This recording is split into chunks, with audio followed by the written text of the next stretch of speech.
আয়নাঘর শব্দটি নেই, কিন্তু আয়নাঘরের জায়গায় বিশেষ ক্ষমতা আইন চলে এসেছে।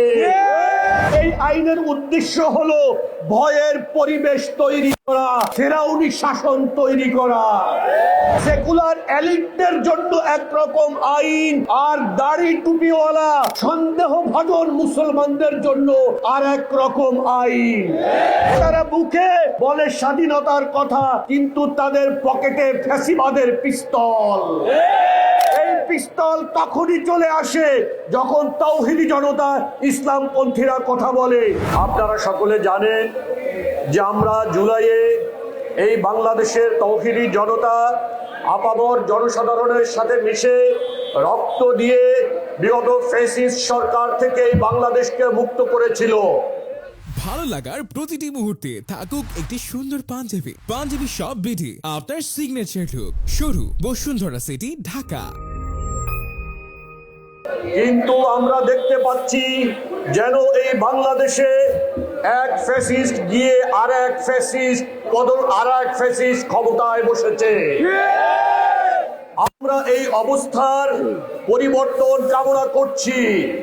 যদি এই অবস্থার পরিবর্তন না হয়, তাহলে তাওহীদি জনতা এই বাংলাদেশের মুসলমান যেভাবে পূর্ববর্তী ফ্যাসিবাদের কবর রচনা করেছিল, আবারও হয়তো একই রকম অবস্থা সৃষ্টি হবে। আপনারা দেখেছেন জুলাই পরবর্তী সরকার গঠনের পরে মুখে তাদের ইনক্লুসিভ শব্দ দিয়ে ফেনা তুলে ফেলেছিল। তারা কথায় কথায় অন্তর্ভুক্তিমূলক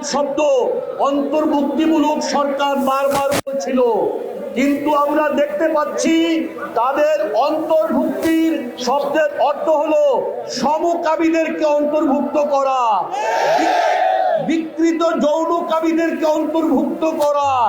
কিন্তু তাদের এই অন্তর্ভুক্তির মধ্যে এদেশের তাওহীদি জনতা নাই, মুসলমান ইসলামপন্থী সম্প্রদায় অন্তর্ভুক্ত নয়।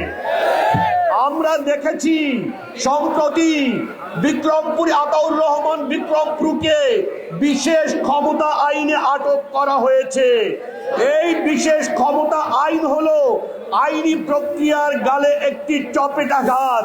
এখানে কোনো চার্জশিট নেই, প্রমাণ নেই, বিচার নেই, শুধু সন্দেহের বশে কাউকে জেলে পচানোর নিয়ম আছে। এটি কোনো রাষ্ট্রীয় বিচার নয়, এটি রাষ্ট্রীয় অপহরণ, যার গায়ে কেবল একটি আইনি সিল মারা হয়েছে। এখানে আমরা দেখতে পাচ্ছি একজন নির্দোষ মানুষকে যখন এই আইনে আটক করা হয়, তখন তার গায়ে অবধারিতভাবে জঙ্গিবাদের তকমা লাগানো হয়। আমরা এখানে দেখতে পাচ্ছি যে এখানে হয়তো পুরনো আয়নাঘর শব্দটি নেই, কিন্তু আয়নাঘরের জায়গায় বিশেষ ক্ষমতা আইন চলে এসেছে।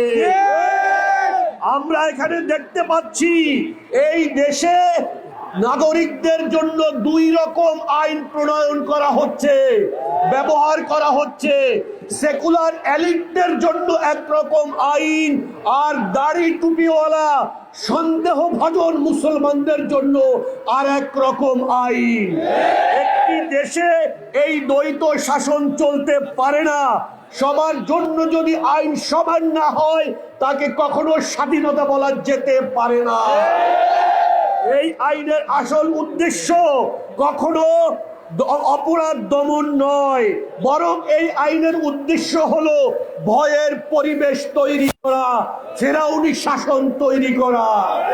ফেরাউন যেভাবে তার জনগণকে ভীত সন্ত্রস্ত করেছিল, আজকের এই দেশের প্রশাসন সেইভাবে মুসলমানদেরকে ভীত সন্ত্রস্ত করতে চায়।